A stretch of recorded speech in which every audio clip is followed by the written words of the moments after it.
Okay, so today we're going to talk about some new concepts related to energy. Just as a review, we know that energy is the ability to cause change. We also can say that energy is the ability to do work, things that we do every day, whether it be working in a factory or me being a teacher or working at a fast food restaurant or whatever job, whatever it is. There's constantly things that have to be changed, things that have to move from one place to another. Things have to be processed. We're always constantly doing something when we work. That's what work is. We're moving something. We're changing something. So we need energy to do that. But in order for work to be done, a force must make something move.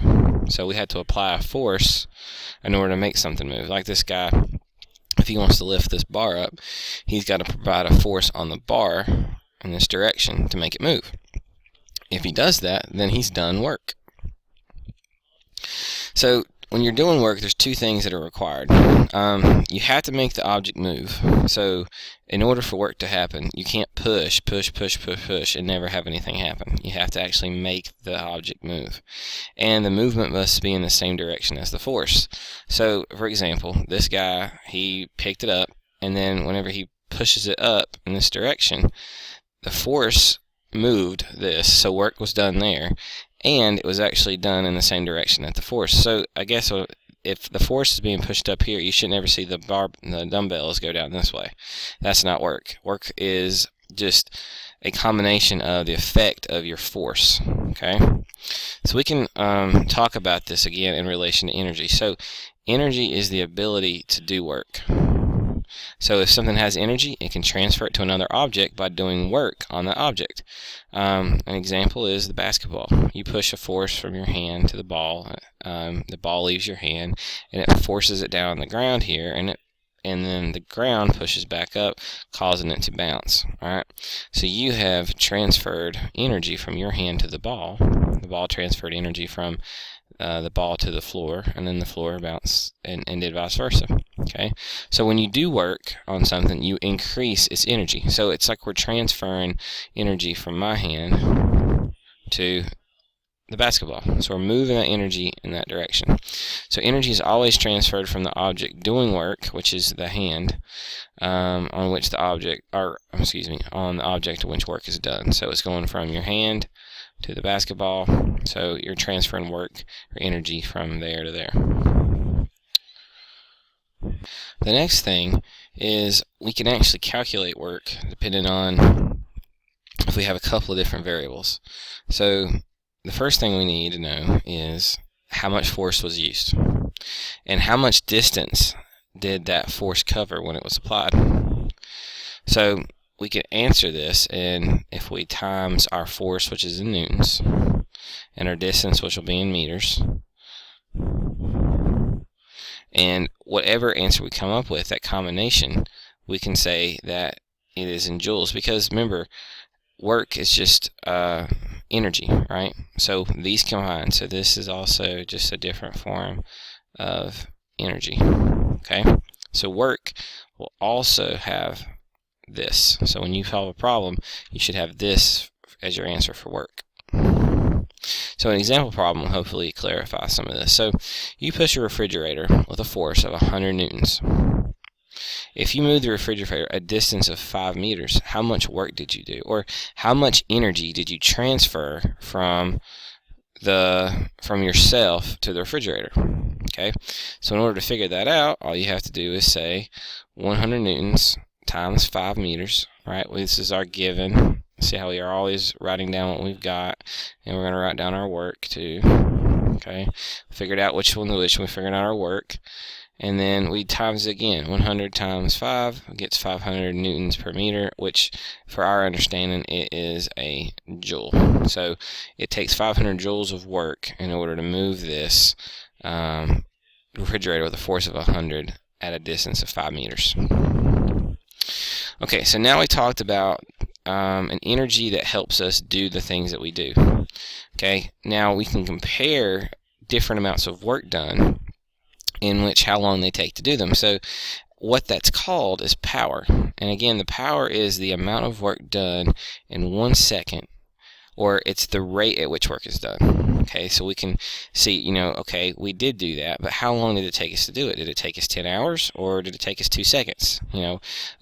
Efficiency is something that we really strive for in the workplace. Just because you can provide work to something doesn't mean that it's helpful unless it takes a small amount of time. So, for example, if you and a friend push 2 boxes, an identical mass for the same distance, your work done is equal. Okay, so because you're covering a force and you're covering a distance. Okay, I'll say a little d here, a distance. So no matter what, if your forces are the same and your distance are the same, your work is the same for each person. But if your friend pushes the box faster than me or you, your friend is more powerful. So that means that if both of them use 10 joules of work in order to do that, push those boxes, but let's say me, I took 5 seconds, but you only took 2 seconds. Okay, well, we got 2 and we got 5. So you were more powerful for this. And so we can use this to come up with an equation.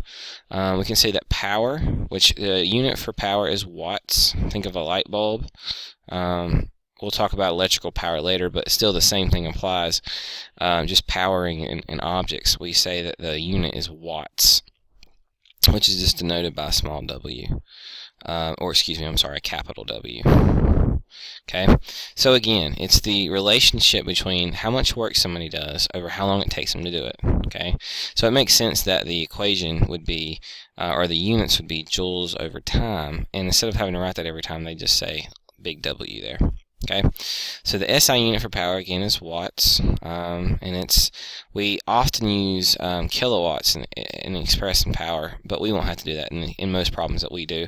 But just know you should see kilowatts more often than just watts in real life.